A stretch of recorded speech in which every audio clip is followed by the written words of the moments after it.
Assalamualaikum warahmatullahi wabarakatuh. Waalaikumsalam warahmatullahi wabarakatuh. Kurang sedikit Pak volumenya. Ila hadratin Nabi Mustafa Rasulullah sallallahu alaihi wasallam. Al-Fatihah. A'udzubillahi minasyaitonir rajim. Bismillahirrahmanirrahim. Basnya kecilin aja Pak. Basnya kecilin. Iya.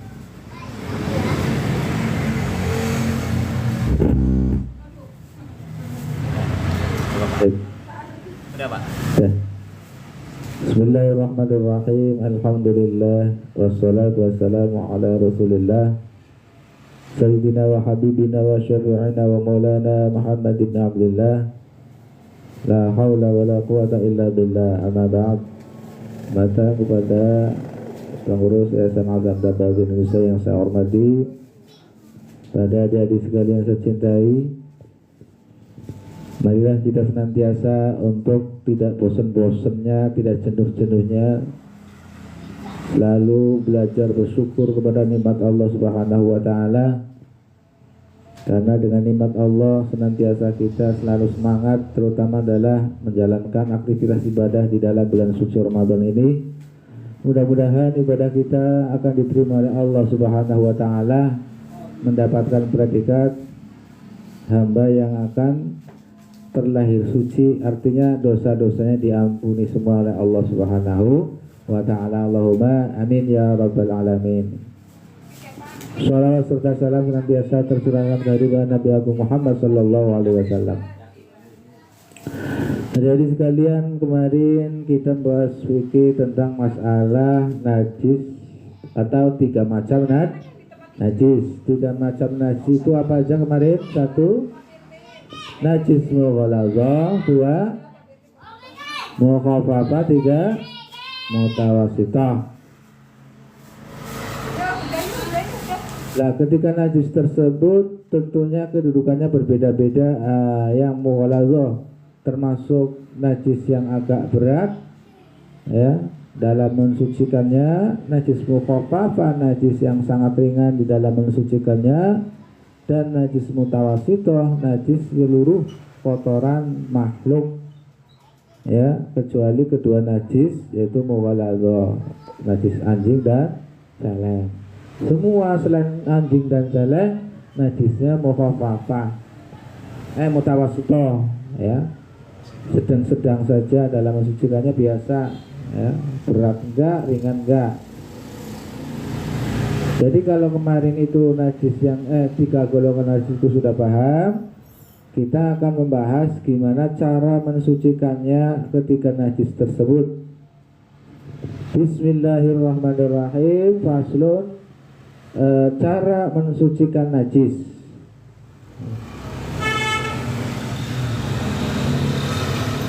Faslun utawi iki iku pasal suci al mughalladzatu utawi najis kang aran najis mughalladzah. Iku tadhuru bisa suci apa najis mughalladzah bisa ba'in kelawan bisab'in hosalatin kelawan pitung basuhan ba'da izalati ainiya sakwise ngilangaken bentuk najise mughalladzah. Ihdahunna utawi salah sijine sing pitu mau iku biturobin kelawan lebu atau tanah.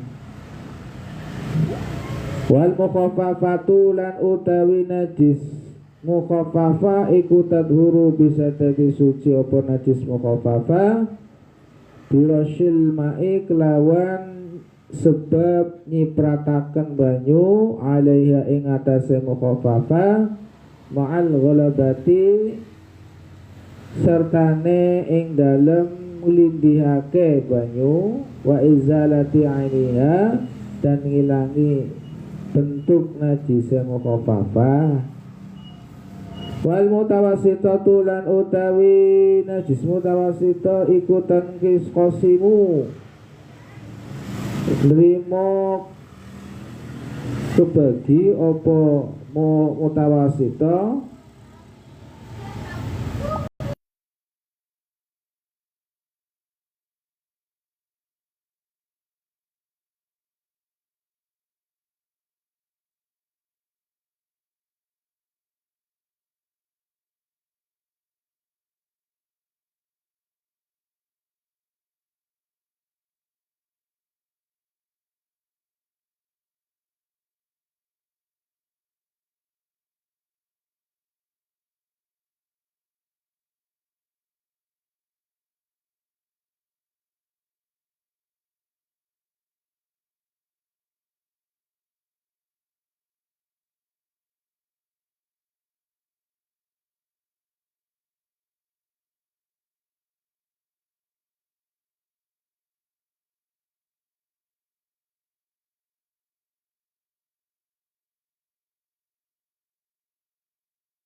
memakai bahasa Indonesia.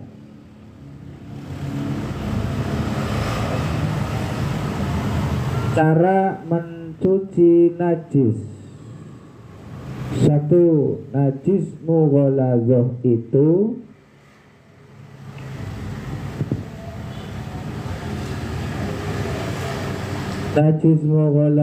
itu bisa suci dengan 7 kali basuhan.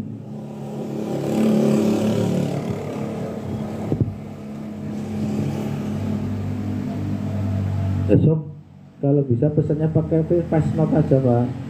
Apa, Pak? Di grup pakai face note aja. Oh, gitu. Tak pilih. Oh, iya, iya. Jadi biar langsung didengerin gitu. Iya, iya. Isinya apa? Bahasanya gimana? Kan besok kan ada acara khusus santunan, diharapkan untuk berangkat semua karena untuk penutupan juga kegiatan di bulan suci Ramadan selama bulan Ramadan gitu. Ya. Jadi kalau face note kan langsung diklik bisa didengerin. Nah, syukur-syukur sama keterangan ininya. Iya. Ya. Apa tadi? Pol. 1, 2, 3 barang. Najis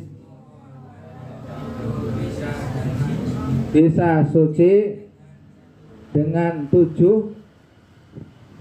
Bisanya 1 dengan 7 kali basuhan. Bisanya 1 kol. Orang jelas. Ini kayak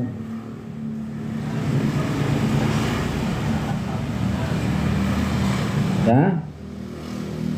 Dengan 7 kali basuhan. Wis sesudah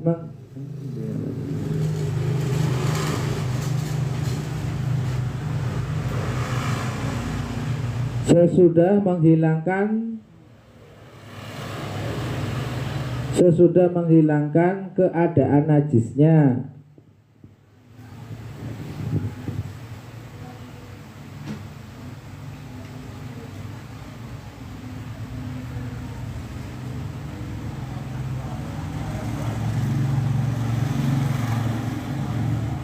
Koma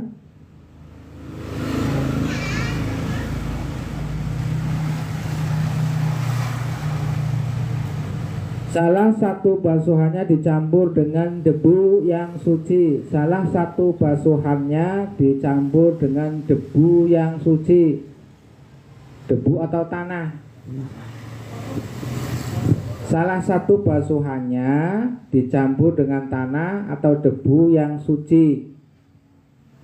Debu berarti impor ya, Pak? Debu yang itu beda, ya, debu yang di tanah ya. Tapi yang suci tanah lah, yang dijadikan debu, yang dijadikan kayak tepung gitu lah, lembut. Sama itu aslinya kan tanah itu, cuman dibakar jadi batu. Dan salah satunya dibasuh dengan debu atau tanah yang suci. Salah satu basuhannya. Tanah yang suci itu gimana, Pak? Tanah yang suci itu tanah yang tidak terkena najis, tanah yang masih apa? Pokoknya nggak kena najis lah, kita lihat nggak pernah terkena najis itu dia suci. Kalau dilewatin aja nggak apa-apa. Yang penting kita pernah lihat tanah itu sering terkena najis itu nggak boleh. Tanah di sekitar kandang ayam, di kandang kerbau, kandang kambing. Kalau tanah yang buat sekedar lewat-lewat doang tuh ya insya Allah suci.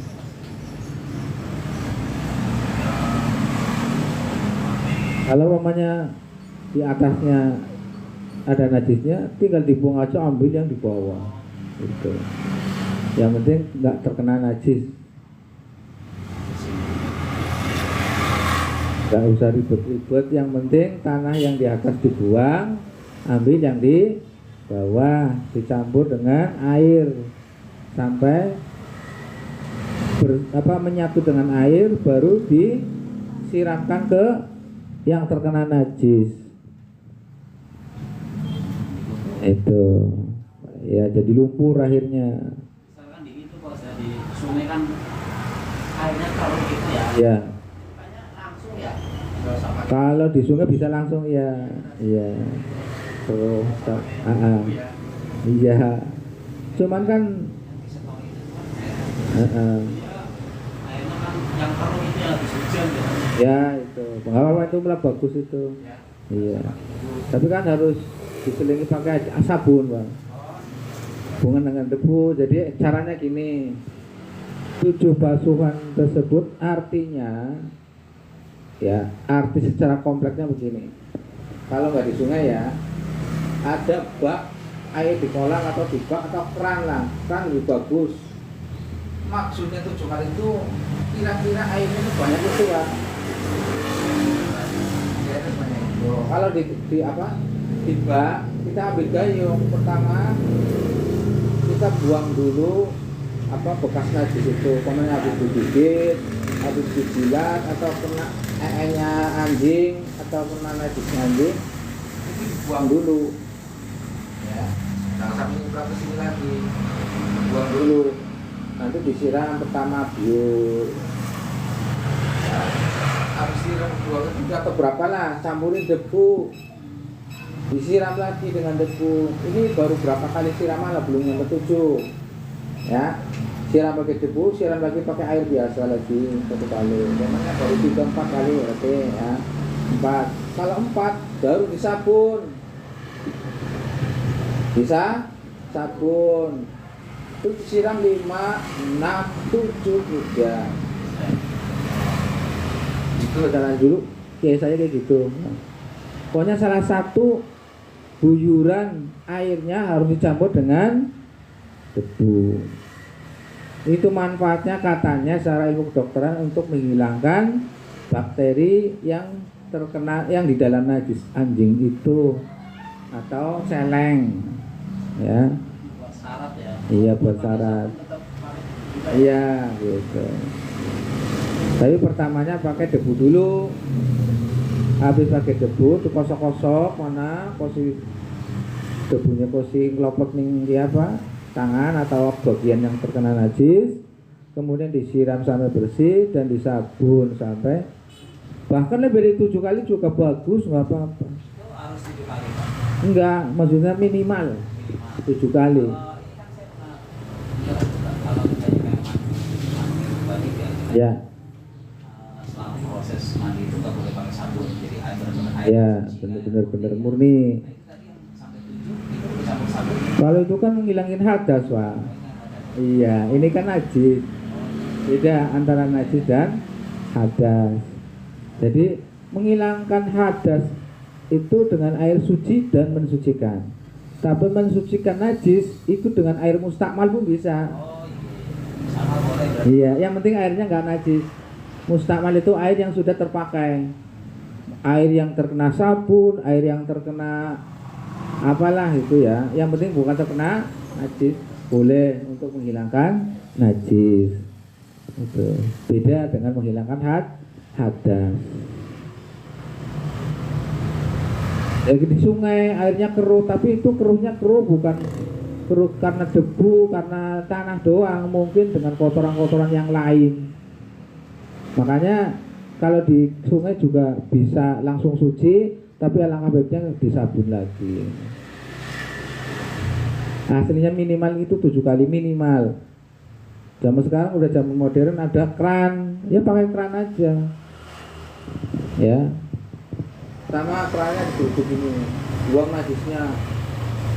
Habis itu ambil tanah, segumpal, taruh di gayung, taruh air yang di keran itu sampai menyatu dengan air dulu kan. Kemudian habis dulu kosok lagi itu sampai menyatu dengan tanah itu. Pakai tadi yang lama terus sabun, ya sabun udah bersih udah. Ya, itu minimal 7 kali. Sebenarnya itu bahasa fikih itu jangan langsung ditafsiri dengan mentah, Bang. Seperti kita takziah itu ada keterangan ketika orang tua kita meninggal dunia atau siapa yang meninggal dunia, itu ketika kuburannya ditinggal oleh orang tasya 7 kali tindak, ya langkah, 7 kali langkah, itu malaikat Munkar Nakir hadir menanyai. Maksudnya nggak seperti itu, maksudnya nggak seperti 7 kali melangkah. Jadi iya, makanya disuruh ditunggoni, dibatiri, diwasakna Al-Quran dan doa-doa yang lainnya. Mudah-mudahan si mayit ini diberikan ampunan oleh Allah agar jangan sampai disiksa oleh malaikat Munkar Nakir. Lah pokoknya ada yang nunggu, berarti gimana? Malaikat nggak hadir-hadir Pak Ustaz? Nggak, itu maksudnya lamanya 7 langkah itu malaikat datang. 7 langkah orang berjalan berapa menit Pak? Nah sekitar itu ya, berapa detik lah ya. Itu menurut dunia.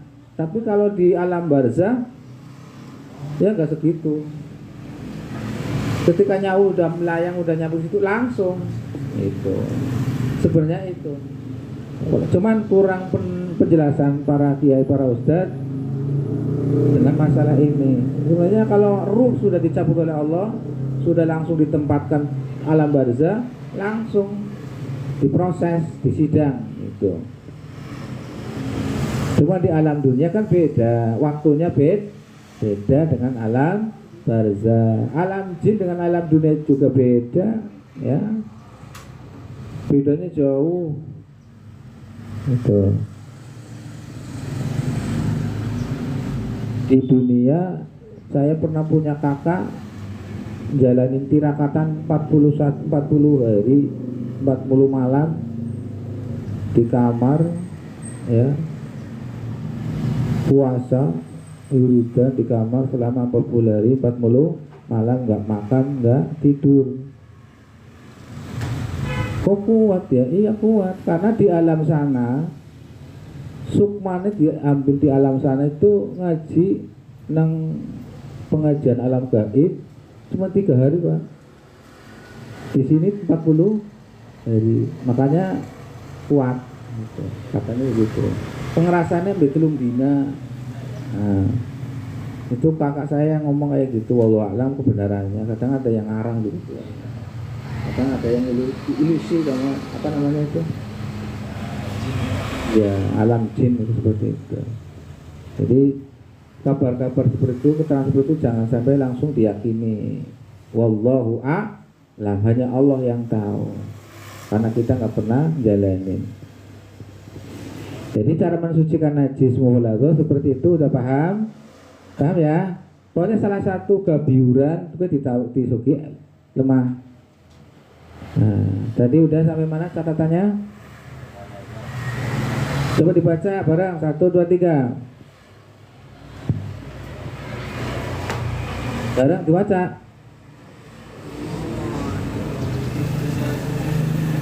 Dibaca 1, 2, 3.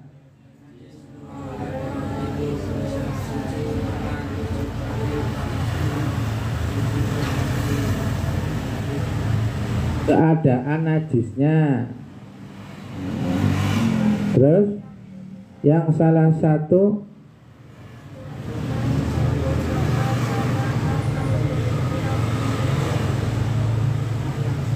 ya, terus titik di situ.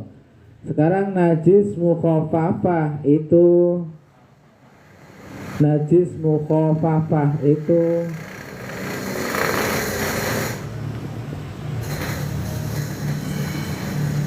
najis mukhafafah itu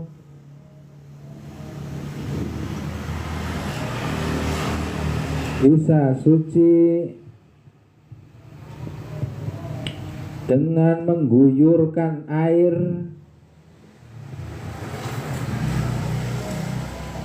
pada najisnya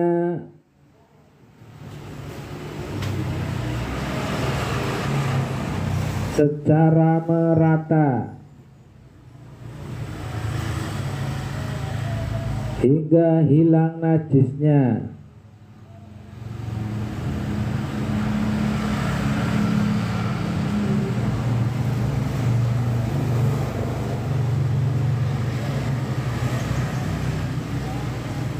Ya, itu najis mukhafafah cukup diguyur tok, ora usah dikucek-kucek, ora usah di sabun ya, asal diguyur banyu merata najise ora katon, wis kowe hukume wis suci.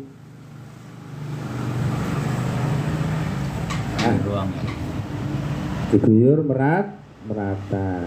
Kalau nanti ada kejelasannya lagi, najis mukhafafah bentuknya ada kayak ini bayi lanang sing wingi, itu disuruh dibuang dulu nya, terus diguyur nganggo banyu. Kalau udah nggak ada kelihatan bentuknya, udah terhitung suci. Ini keterangan kita kayak gini sekedar tahu aja, padahal kalau zaman sekarang ya nggak bakalan apa ya Pak ya, kayak orang kilah kan ya, ana sabun banyu pirang-pirang guyur tok jorok. Ya disuci bae seperti najis mutawasito. Intinya tujuannya supaya suci. Cuma sekedar menjelaskan saja kalau keadaan darurat, keadaan terpaksa, keadaan lagi sibuk dan sebagainya. Anaknya atau ibune kan sholat, si bayi nanti nyeluk susu, kasih susunya jebule pipis, ya. Kadang kan darurat lagi nggak sempat nyuci, cukup diguyur aja, bajunya dibuka, diguyur, ya sekarang ribet ganti, awaknya diguyur pengobahnya wisuk suci, alias mandi sekalian pakai sabun. Terus yang selanjutnya adalah masalah najis mutawasitoh ya. Ini najis mutawasitoh itu, tulis, najis mutawasitoh itu dibagi menjadi dua bagian.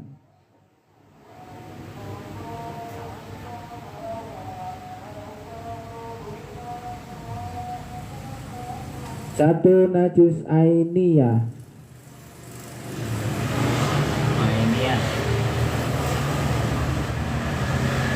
Mutawasitoh ya Pak? Ya, ini najis mutawasitoh. Satu najis ainiyah, dua najis hukmiyah. Ainiyah, hukmiyah. Titik.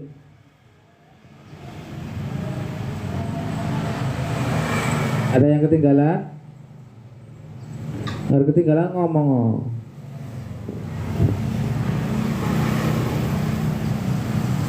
Najis ainiyah yaitu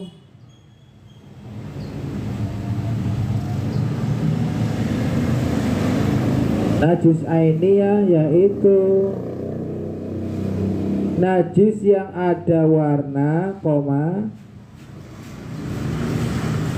bau dan rasanya. Ya bahan panji itu tembelak lancung ya kia nang kene. Ada rasanya. Ada warna, bau dan rasanya.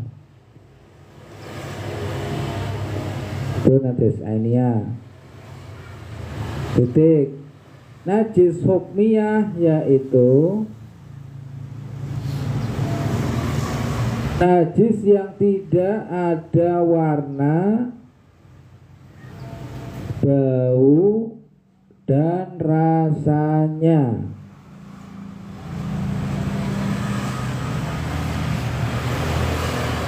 Tidak ada warna, Bau dan rasanya.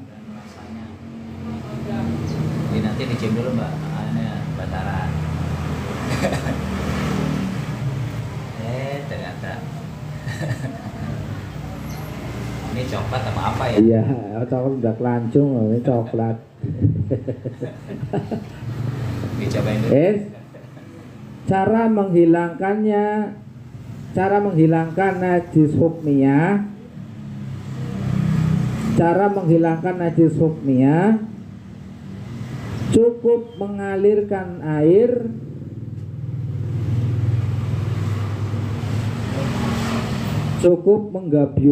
mengalirkan air kepada najis itu.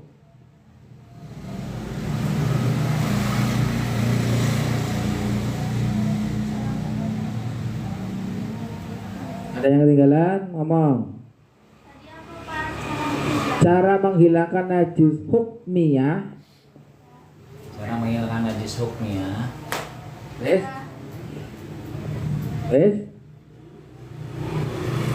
Yaitu Yaitu cukup mengalirkan air cukup mengalirkan air pada najis itu, pada najisnya. semprot pakai keran, pakai gayung. Pada najisnya. Ya.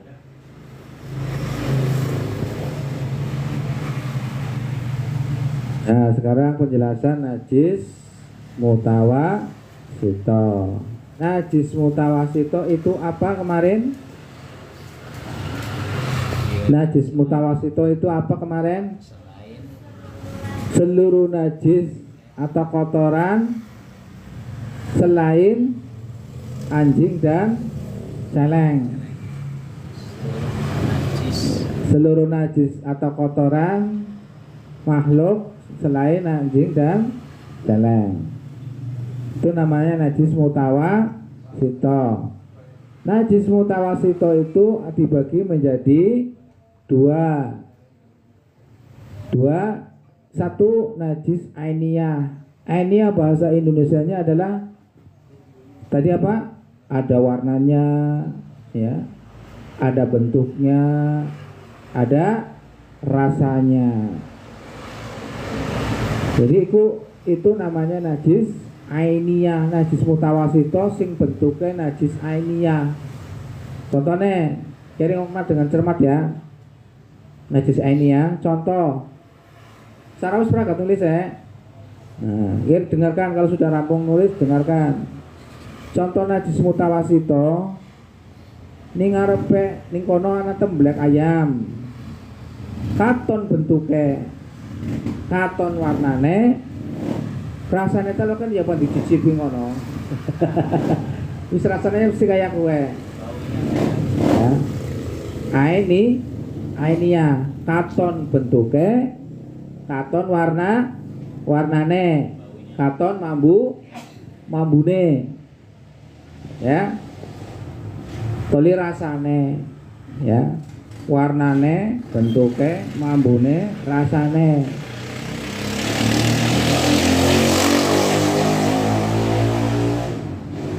Itu najis ainiyah.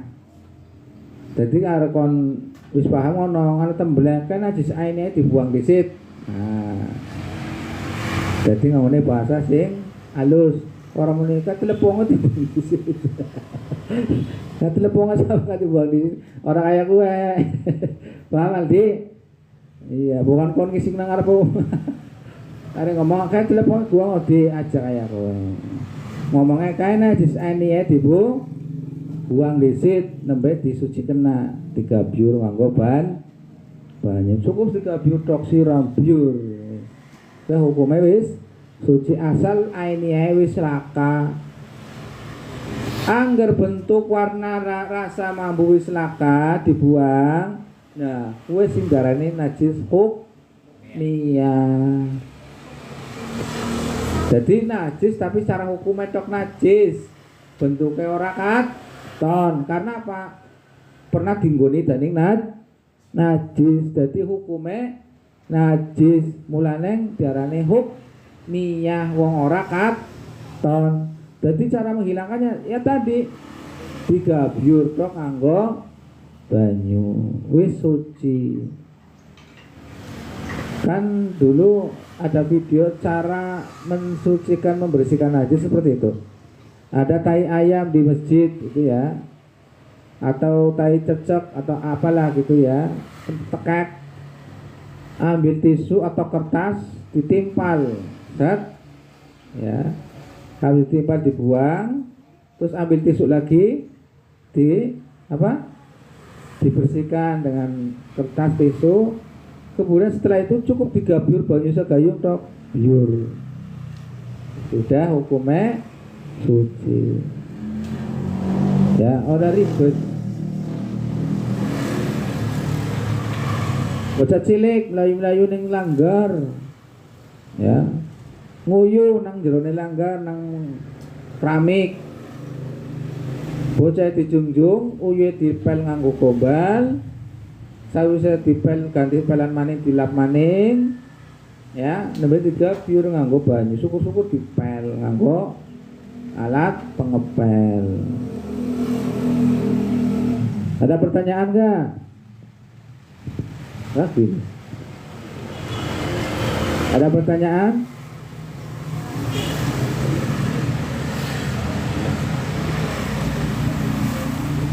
Itu termasuk najis yang ada nempel di pakaian atau di karpet gitu Pak? Yang di karpet, di pakaian, yang penting kalau sudah dibuang najis bentuknya, terus sudah nggak ada baunya, itu sudah namanya hukmiyah. Setelah itu baru disiram lagi.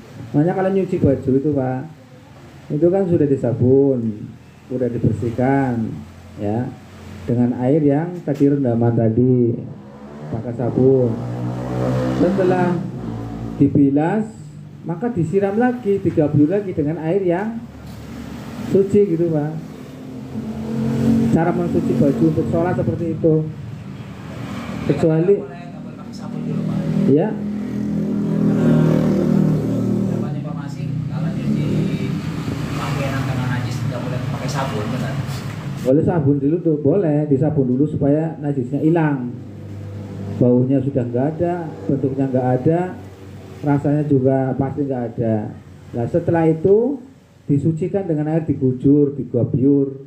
Bersih. Iya itu. Makanya kan kadang direndam dulu, ya. Habis direndam dikucek, habis dikucek dibilas, ya. Setelah bilas bersih, diperas seorang montok, ya. Kemudian digrujuk nganggo banyu kran. Dur mana ya? Disuci kena warane, suci kena kaya kowe. Kowe njukut kiye keterangan sinang kene. Nah, zaman saya ini nyucinya pakai mesin cuci itu gimana Pak Ustadz? Ya malah gampang. Sebagian ulama mengatakan banyak sahnya, banyak sah. Ya, contoh air apa kayak baju yang dicuci dengan air, mesin cuci itu kan di apa? Diputer ya. Habis direndam pakai rinso, deterjen. Itu kan mesin cuci muter, ya. Habis itu buka airnya, ya, dibuang, isi lagi air yang bersih, putar lagi, sebenarnya kayak gitu. Terus buang lagi sampai airnya jernih. Nah, diisi lagi kosi jernih. Kan ada tempat untuk keran itu ya Pak, pipa apa selang itu ya. Nah terus airnya dimancuri terus saja Pak, mesinnya jalan sampai airnya jadi bening. Itu udah hukumnya suci karena airnya terus mengalir terus. Nah habis itu baru dikeringkan mesin pengering. Tapi itu syaratnya tadi, kalau ada bentuk najis aininya ya di baju atau di sarung, bekas kena tai ayam, kena tai anak ya, kena najisnya kotoran anak kecil atau siapa, itu bentuknya dibuang dulu. Makanya tadi kan kalau mau nyuci di mesin cuci bentuknya buang dulu, kecuali kalau mau nyuci manual nah, disikat, digosok, dibilas ya. Habis dibilas sampai bersih airnya sampai bening baru digrujuk. Itu untuk sholat. Nanti kalau mau beberi ya, beberi baju ya hati-hati, jangan sampai baju yang sudah disucikan masih basah, masih keteles, sama baju yang tidak disucikan, bajunya bocah-bocah gotolan, ngapain disucikan? Ketempelannya najisnya menemono. Jadi tipis bisa. Kecuali kalau sudah sama-sama kering disampur nggak apa-apa. Tanya lagi. Kalian aja kan mungkin belum tahu cara mensucikan atau mencuci baju yang untuk sholat itu seperti itu. Nah, kalau mau di mesin cuci ya direndam dulu atau enggak direndam dulu, yang penting diputar terus sampai bersih ya. Airnya mengalir terus, mesinnya jalan muter terus. Ditutup dulu juga nggak apa-apa. Barangkali kekeringan air nanti mesinnya rusak. Terus ya sampai airnya bening. Habis itu dibersihkan dengan air yang bersih lagi, dituju pakai keran yang di mesin cuci.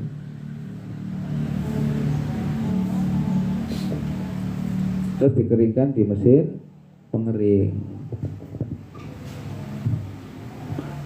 Yang ini kan najis hukmi ya, itu yang nggak kelihatan. Hukumnya doang itu najis. Kayak pakaian celana kayak gini Pak ya. Kalau menurut orang yang selalu hati-hati, kalau sudah untuk duduk dimanapun tempat ya, walaupun ini kelihatan suci, tapi cara hukumnya kan barangkali ada anak yang kakinya tadi berangkat nyenggol najis atau apa ya, atau tai cecek didudukin, kan nggak ngerti atau apalah, nggak mau dipakai sholat, pasti ganti kalau mau sholat.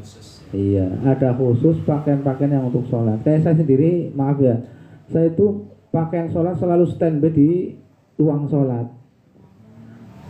Enggak saya campur dengan pakaian yang untuk santai, tidur, duduk, buat kemana-mana. Saya saja tadi kesini langsung ambil sarung yang buat ini, yang untuk sholat saya selalu di pas sholatan gitu, nggak pernah dicampur-campur. Kalau nyuci pun kayak gitu, ini pakaian yang buat mainan saya pisah semua. Ini hukumnya ya Pak? Iya. Tapi ada hukumnya nggak Pak kalau misalnya kita yakin gitu? Yakin itu ada ilmunya Pak. Kalau yakin ngawur ya nggak jadi. Contoh, kita yakin ngawurnya begini, itu ada kandang macan, kita masuk ke kandang macan, yakin ngawurnya apa? Kalau Allah masih memberikan saya hidup, saya akan hidup, itu ngawur. Sama seperti najis. Lah orang habis duduk di tempat banyak najis kok yakin bahwa ini kok nggak najis, itu ngawur. Nah, apa ya Pak ya? Jadi kalau kita duduk sini yakin najis, yakin suci ya suci, karena ini tempat nggak pernah dilewati ayam, nggak pernah dilewati sesuatu yang membawa najis. Anak-anak juga dari rumah pakai sandal, kan gitu ya. Kucing lewat ya Pak? Kucing lewat, masa kucing habis ngicip-ngicip tai langsung masuk ke sini, kan enggak. Jadi itu yakin yang benar seperti itu. Kayak Pak Mukroti duduk sini, buat sholat lagi nggak apa-apa. Kecuali ini buat mainan anak-anak kecil yang kadang pipis, itu baru keyakinan yang dengan logika, bukan keyakinan ngawur. Kita males jenenge. Saya juga banyak temannya kayak gitu Pak, di pondok banyak karena males. Intinya males ya Pak? Iya, karena males nggak mau ganti. Padahal sudah untuk buat main di mana-mana, buat jagungan di emperan, kadang-kadang emperan sering banyak ayam, tai ayam dan sebagainya. Kurang hati-hati. Alasannya, loh saya yakin nyatanya nggak ada najisnya. Lah kan ada najis hukmiyah. Yang mana najis hukmiyah itu harus disucikan juga, nggak ada bentuknya. Itu tingkatan fikih tingkat dasar. Nanti kalau ada pelajaran fikih yang tingkat di atasnya lagi kok beda, ya jangan menyalahkan ini. Paham? Jangan menyalahkan dasar yang sudah pernah dipelajari. Karena itu sama-sama ilmu. Semuanya atas dasar dalil. Ya. Jangan langsung berarti Guminyong Haji Sabina salah. Enggak salah. Contohnya kalian sekolah pasti pertama SD kelas berapa? Kelas 1 ya. Belajarnya dengan kelas 2 mesti ada perbedaan terus. Ya kan? Kalau sudah kelas 6 jangan sekali-kali menyamakan pelajaran kelas 1 dengan kelas 6 terus disalahkan. Enggak boleh. Kelas 1 pelajaran cara menulis kayak gini loh. Ya salah, nggak kayak gitu. Diterapkan di kelas 6 ya tetap disalahkan, tapi bukan salah. Tidak pada tempatnya, salahnya di situ, bukan ilmunya yang salah, tapi tempatnya salah. Sarah pakai jilbab, pakai gamis, ya, pakai minyak wangi, parfum dan sebagainya. Pan di Sarah, pan lain tandur. Salah ya lah. Lain tandur wah. Pan lain matun, pan banyu ning sawah, pan gupak. Saya pakai peci, pakai baju koko, pakai sarung. Mau ulang ngaji. Paham? Najis hukmiyah itu najis yang tidak kelihatan bentuk, warna dan rasa, baunya. Itu namanya najis ainiyah. Caranya gimana biar kita tahu bahwa itu adalah najis hukmiyah? Kita kan punya logika, punya akal bahwa tempat itu sering terkena najis. Kita dudukin, maka kalau tempat itu basah, maka kita juga terkena najis itu. Kalau kering, katanya ulama berpendapat kalau sama-sama kering nggak apa-apa. Jadi kita nggak ketempelan najis. Jadi banyak sekali perbedaan pendapat, nanti semakin ke atas semakin banyak perbedaan. Ya.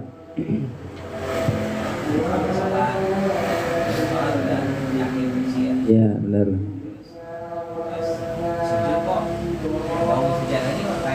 Sing. Nah. Terus Pak Mufrod yakinnya apa itu? Ya. Nah, ya sholat lagi karena sudah meyakini bahwa oh berarti kucing. Iya. Baju tahu-tahu langsung main pakai aja buat sholat atau sarung di barang wisan sholat. Putri ngomong, Aldi, gua kan sarung kas kena tembelak kok semboyang, orang arti itu salah. Ulang lagi, sholat lagi. Karena yang sholat yang tadi walaupun kita nggak tahu itu tetap tidak sah secara hukum fikih.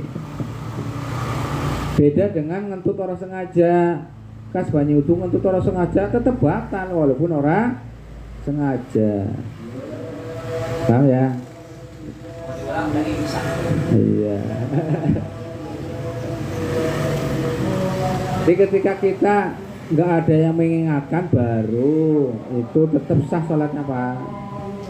Kalau nggak ada yang mengingatkan, ya, terus nggak ada yang tahu, itu tetap sholatnya sah karena nggak ada yang mengingatkan. Seperti jarak antara Nabi Ismail dan Nabi Muhammad itu kan katanya ini Pak ya, nggak ada Nabi lagi ya, agamanya kan sudah. Nah itu diampurakan oleh Gusti Allah, diampuni semuanya Allah. Karena nggak ada nabi setelah Nabi Ismail meninggal, ya. Selama itu sampai Nabi Muhammad diutus jadi Rasul, jadi Nabi, itu sudah dimaafkan semua. Yang bermaksiat, yang main judi, minum, ya, madun dan sebagainya, itu diampuni. Itu ada keterangan seperti itu Pak, saya pernah dengar, cuman belum lihat hadisnya atau kalau nggak salah kita sambil filin kalau nggak salah itu ada. Iya ada. Cuman saya belum bisa, nggak pernah jelasin kayak gini karena saya belum tahu. Nah, setelah Nabi Muhammad diutus jadi Rasul, maka disempurnakanlah agama Nasrani dalam Al-Quran bahwa agama terakhir, Nabi terakhir membawa agama yang sempurna.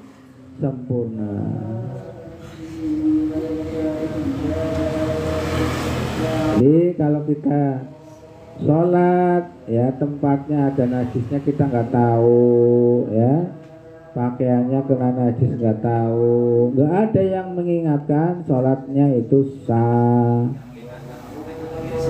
Iya, atau ingat dirinya ingat, oh gini kayaknya bau najis ini, kayaknya mampu tembelak lancung ya, mampu pesing ya, mampu ompol. Nah, sholat lagi tetap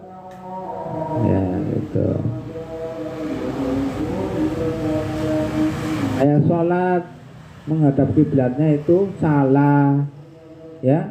Pak Ustadz sering kalau datang ke tempat yang baru Pak Ustadz datengin kadang keder, ya, main ambil sholat aja, nggak lihat kiblatnya kemana. Habis sholat ditanyain, Pak Ustadz tadi sholat menghadap kemana? Ke sini. Lo ke sini ke selatan Pak Ustadz, sholat lagi. Nah itu. Paham? Ya dah. Al-Fatihah.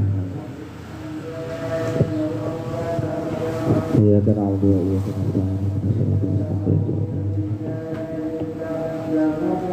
Assalamualaikum warahmatullahi wabarakatuh.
Anterin ya.